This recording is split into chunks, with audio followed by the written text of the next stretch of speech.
Hello, everyone. Once again, let us open today's report with stupid shit Russia does.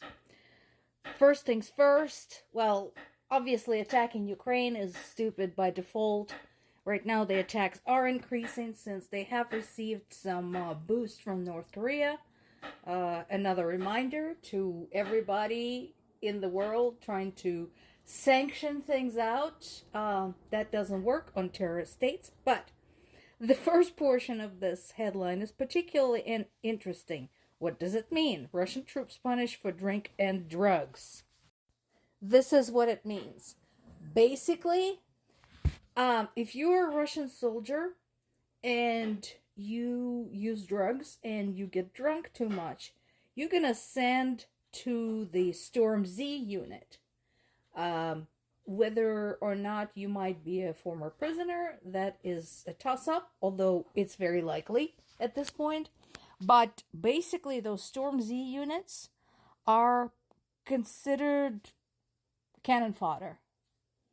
Those are used in highly attritional infantry-led frontal assaults.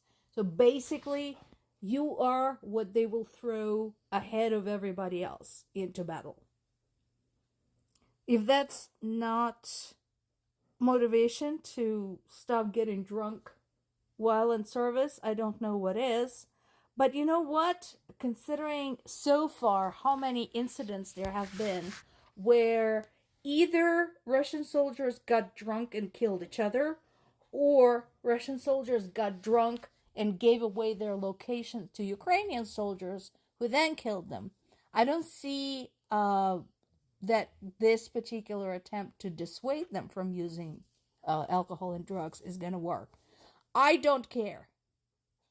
At this point, I don't care. I have no compassion, no pity for them at all. They shouldn't be in Ukraine in the first place.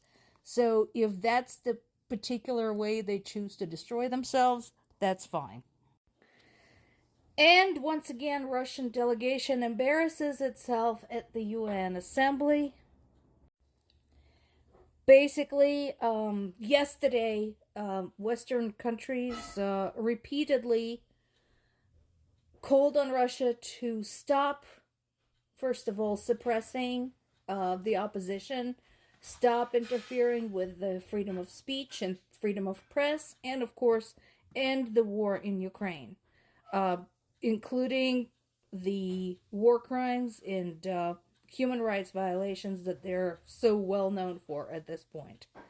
And the delegation from Moscow, which this time was led by State Secretary and Deputy Justice Minister Andrei Loginov, said that Russia has the right to ensure law and order by restricting some forms of protest. Just to remind you, those forms of protest that require restriction include children's drawings, wearing anything with Ukrainian colors on it, and so on and so forth.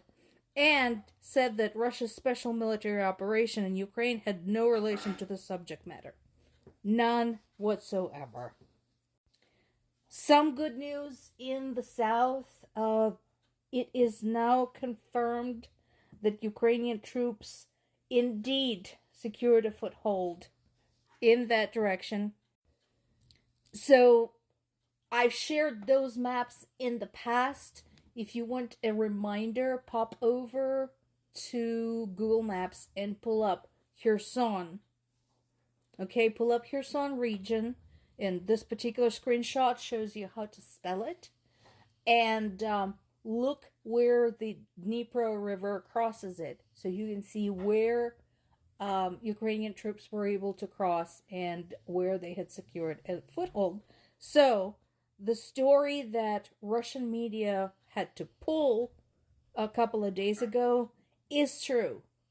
They were, the Russian troops were indeed retreating from the area.